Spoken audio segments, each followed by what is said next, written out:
10:02 on the fan. What's happening, everybody? Jacked up.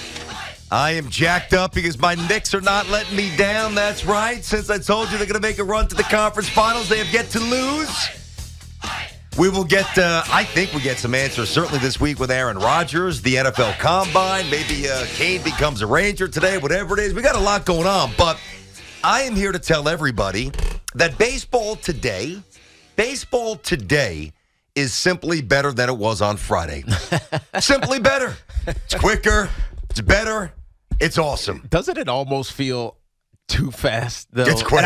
Look, I got to be devil's advocate here because I know I'm not a purist. I'm not one of these, well, back in the day, it was always about doing, slow pace, having a thought process of how you're going to get a guy out, and the batter's up at the plate trying to think about what the pitcher is about to throw him because his previous time at play, he got out this way or he got a hit this way. Like, it was this chess match that you always talked about. But it's almost like it's gone from being a chess game to, I was going to say checkers, but I think it's even worse. I think it's a completely different game. It feels like Hungry Hippo or something, right? Yeah. It's just a completely different feel when you watch a baseball game. And part that's good because of the pace, but I almost feel like the best that could come out of a hitter or even a pitcher, but let's talk hitting for a second. The best that could come out of a hitter is now wiped away to quick moments of almost luck, right? You almost have to guess as opposed to contemplate. And I think that's in some ways unfair to the hitter. And in time, maybe we'll see empirical evidence that shows this. But right now, it's just anecdotal. It's just what you see. It feels fast, but almost too fast, BT. You know what I mean? I know what you mean, but I'm going to grant you it's quick. There's no doubt it's quick. Right. But they needed to radically change baseball. And listen, there's a lot of people who disagree with this, and I get it. I love it. And I love baseball, but I was growing tired of the way baseball was just bleeding us out. My eyes would burn sitting there watching the game. You have to understand, when the sport of baseball was invented, they used to have an early morning edition newspaper, a late edition newspaper. There were no cars. There were horse and buggies. I mean, come on, man. I mean, to sit there in this world of sped up information, it wasn't consistent with where we were as society. Now, you want to tell me it's too fast? That's fine. Get used to it. Tough. Because the things that we once resisted in other sports, we've grown to accept. It gets woven into the fabric of viewing. The players will adjust. Yeah, there'll be some moments where a game ends because of a wacky call. Tough. You know the rules. And we saw that. Adjust. Yeah, we saw that already. I know. In college as well. In the SEC over the weekend. Only in the SEC because it's the only one. But yeah. I think it's great. I think it's great. I think you know what? If it was, let's play ball. I just want a little bit more time. Why? To process. What? If I'm process a hitter. what? I'm thinking about if I'm a hitter. And if I'm a hitter and I've been up one time already and now your second time at bat and you're just thinking, right? Come on. It's not, thinking's overrated. It is not. In baseball, it is all thinking's baseball. overrated. I'm so surprised, actually. I'm being a little facetious with that. As the purist of the two of us, because I agree with you. It is hard. If I'm not watching a Yankees game or even now a Mets game, I can't sit and watch. Previously, I couldn't sit and watch, say, the Padres or even the Dodgers. Good team, and Braves, whoever. Yeah. I can't sit and watch them because I don't care about the outcome, and I don't care to sit there and watch slow, bleeding, walk around the mound, pick up the rosin bag, shake it off, lick your fingers, get up on the mound. A minute and a half later, all right, here comes the next pitch. And it's a ball, and nothing happened. Exactly. And it's untenable. And you do the whole thing again. So I agree. But now it feels like it's gotten a little bit too fast for the hitters to be able to process what's about to come, right? We saw Clark Schmidt over the weekend, who had a really good outing, right? Because he has this new cutter, right? Or is it sinker? Well, I think it's a cutter. And, guys are going to start adding new pitches, and they're not going to be able to throw it 102 whatever mile an hour like CeCe told us a week and a half ago or so. But when you now have to face a pitcher who is now pitching at you as opposed to just trying to blow you away, the batter is at a disadvantage. No, he's not. No, he's not. I'll tell you why. It felt like it to me. Okay, I got that, and I respect that, and I can't tell anybody how they feel. Understood. And I admit, it was definitely, and it was a sped up pace. What I'm saying is we'll get used to it, and we're going to grow to love it even more. I mean, listen, what you use the word purist, okay? And I think for myself, I'm an interesting combination of the word because I'm not I wasn't around in the 50s or I was born in the 70s. So my sense of the game is not nearly as pure as, say, my dad, who was born in the 40s, okay? And grew up in the golden age of baseball, Willie, Mickey, and the Duke. But I was very resistant early on when you can no longer go and, like, say, aggressively at second base. You couldn't break up two, or you couldn't collide with the catcher at the plate. Those are things that I grew up watching, trying to do as a player. Do you miss those? My point is, I did initially, but I've grown to accept that things change. And those who are kicking and screaming and ranting and raving, they'll understand that this will be eventually aesthetically more pleasing, and the pace will be more reflective of society. That's it. And it's not going to change. And now I hear, and I think you said this. I was half listening before the show. I think you said this before a meeting that you, or maybe Hoff, that you think that eventually they even tack on more time to the time. I don't see that happening. Dove said this. Dove said this. Well, it was Dove? No way. Here's what baseball's doing. And they had, and I stressed this. I said, if you're going to do something, which for baseball is radical, you need to police this vigilantly over the weekend. The first set of baseball games, there could be nothing nebulous. Well, this umpire gave an extra 2 seconds. This guy was a little quick. Boom, that's it. And if it comes at the most inopportune time, tough. Because I think when you get banged out to end a game, yeah, you might laugh in the grapefruit or the cactus league when it means nothing.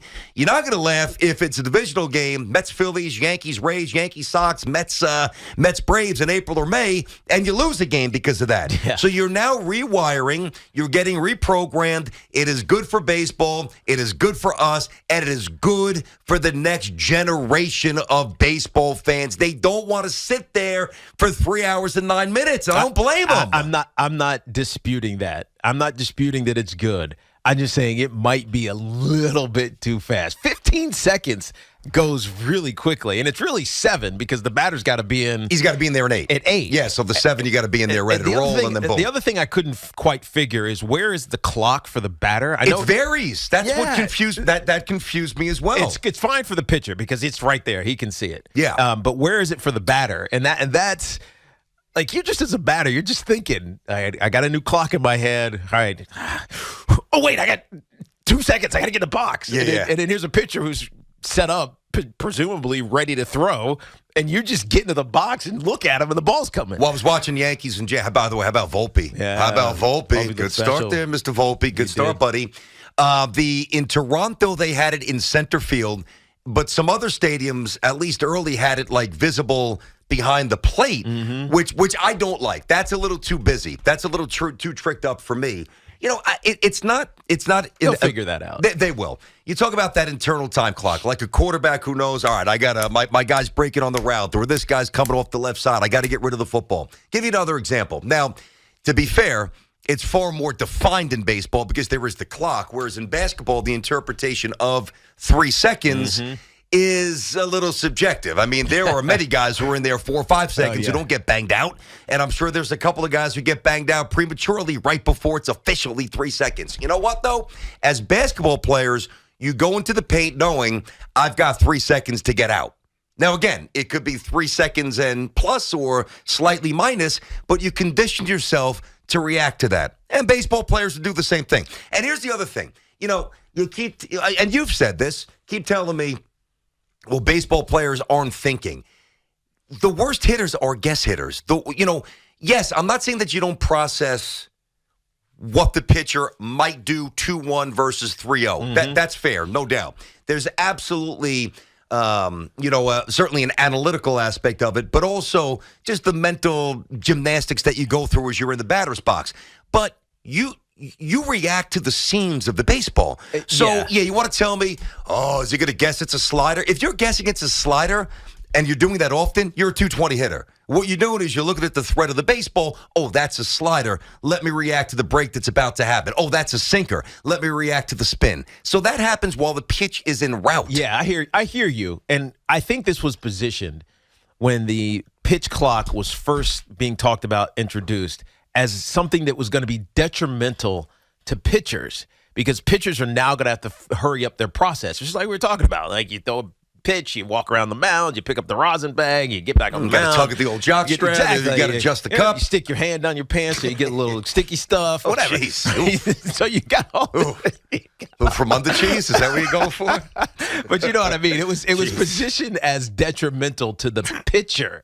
As I watched it this weekend, it's almost more detrimental to the hitter. I agree with that. Because the hitter now can't guess. What? He can't look at the pitcher and like try to contemplate what's happening. Was he trying to read his mind? No. He looks like he's going to throw the cutter. Whatever it is, how he puts the ball in his glove. Remember you Darvish in the was that the World Series? When he was giving away pitches. Was it the National League or the NLCS? Whatever it was. Yeah, when he got rocked. Right, he got rocked. Yes. And it was because he was tipping pitches. That happens. Right, and the only way that the batters figured that out is because they were just watching him. Right, they watched how he was putting the ball in his glove, and so you just kind of had this advantage. That is completely gone from hitting.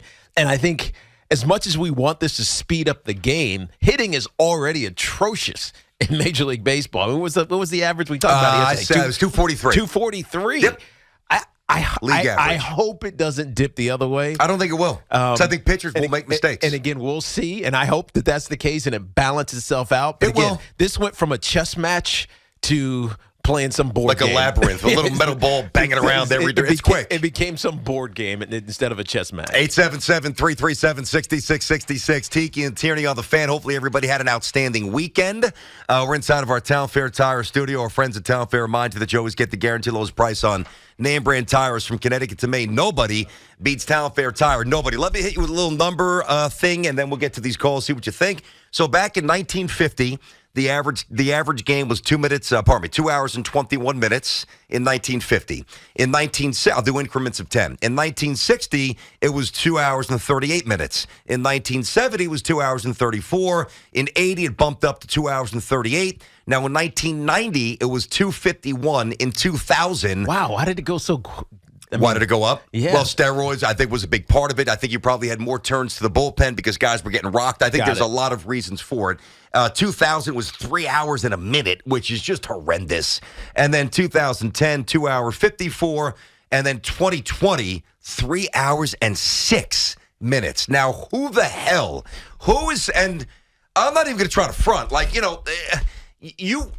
do this for a living. Mm-hmm. So it is our job to watch almost everything, certainly to be able to speak to everything that happens with our teams. Now, if the Yankees are up 9-3 or the Mets are up 9-2 and it's, 10:56 at night and I'm tired, I'm not watching the 20s. Evan's doing that, and I respect that. I'm not doing that, all right? But I'll tell you what, I do watch baseball every night, and I watch at least 2 hours of baseball every night, and it was becoming tough. Mm-hmm. It was becoming laborious. It was becoming tedious. I love it. I think baseball today is better than it was Friday. You got to adjust, and if you can't adjust, you get penalized. Deal with it. 877-337-6666. All right. Let's start in Rahway. What's up, Greg? How are you today? What's happening? Hey, BT Tiki. I remember in the old days, I used to see the paper, like back in the early 70s, it used to say like 2 hours for a game. A lot of them were under 2 hours. Some would be a little bit more, but averaging around 2 hours a game from what I saw. That's back when you used to have the box scores in the papers, Oh, yeah. Well, I had them. I had them as a kid, too. I used to hit the box scores every day. So you grew up with the game being quick. You obviously love the game. Do you like this or no? Oh, hell yeah. It's going to speed everything up. It's great. Yeah. Now you're going to know what baseball is going to feel like. It's fantastic. Huh? It's fantastic. It's too slow. It's like a snail's pace. Now at least it'll speed up. I heard, Verlander and Schmerz said they're fine with it. They have no problem. And I heard Aaron Judge said the same thing. Everybody's going to get used to it by the time camp breaks. Yep. Well, so it shouldn't be a problem. Yeah, Greg. BT, you mind if I ask you one more thing? Go for it, Greg. Absolutely, sir. What's up? Craig, I've been thinking about this for a while. A batting order. I was going to ask you, which batting order would you rather have?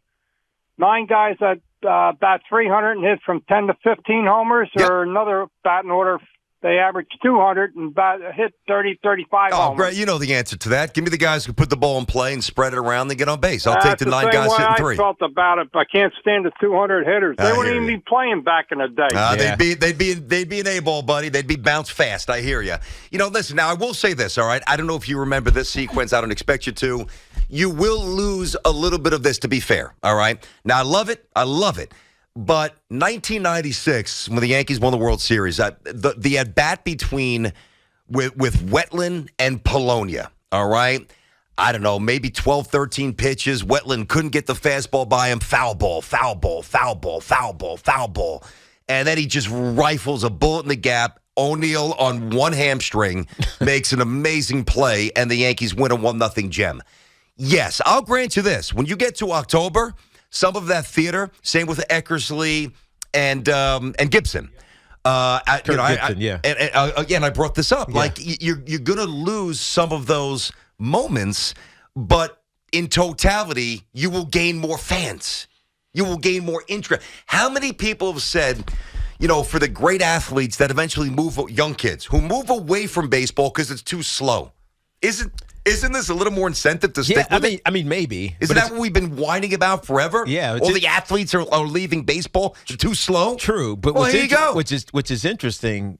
When we talk to CC, we keep bringing this up because he talked about how we think it's about being slow, but it's really not. It's not about that. It's about the economics of baseball, just like, say, hockey, right? It becomes too expensive to get the equipment, to go to these travel things, etc. But from a macro standpoint, you are right.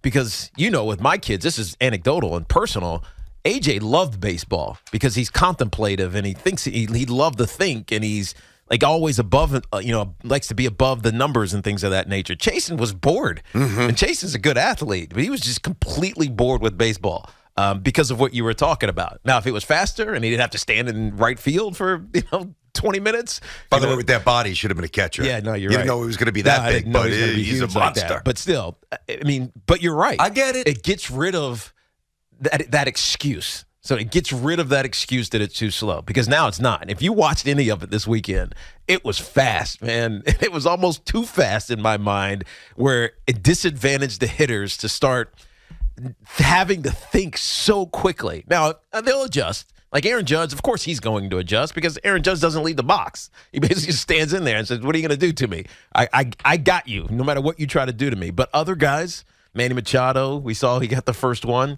Some of these guys might struggle because it's too fast for them. We'll see. All right, 877-337-6666. I don't think this is one of those things. Generally, there's multiple opinions. I love it. I hate it. I'm not sure yet. I think and that's why I can't wait to get to these calls coming up next. The reaction is either very favorable or very negative. I don't sense a lot in the middle. I'm at the opposite end of the spectrum. I love it. It's long overdue. It's great for the game. It's awesome. Not everybody agrees. 877-337-6666. So we'll get more calls coming up. What you saw over the weekend, big week in the NFL as well. The Combine starts tomorrow, and we should absolutely get some answers on Rodgers pertaining to the Jets. And a huge week for the suddenly red-hot New York Knicks.